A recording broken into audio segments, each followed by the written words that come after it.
আসসালামু আলাইকুম আপু ভাইয়া সবাইকে কেমন আছেন সবাই। দেখেন অনেক দিন পরে দেশীয় চিংড়ি মাছ পেলাম। আসলে কি বিদেশের মাটিতে আপনার দেশীয় কোনো কিছু পেলে মনটা খুব খুশিতে ভরে যায়। দেশের একটা ছোঁয়া মনে হয় যেন দেশের মধ্যে আছে, এমন এমন একটা ফিল হয় যখনই দেশীয় কোনো কিছু পাই। একবারে বাংলাদেশের চিংড়ি মাছ পেলাম।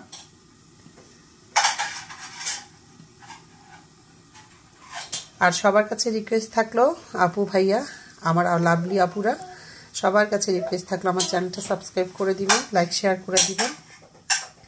ওই যে আমার বাচ্চা কি যেন বাড়ি দিচ্ছে আসলে বাচ্চারা ছোট তো অনেক, যার কারণে অনেক কিছু মানে আরো সুন্দর করে অনেক কিছু করতে চাই, ভিডিও বানাতে চাই, আসলে পেরে ওঠা হয় না।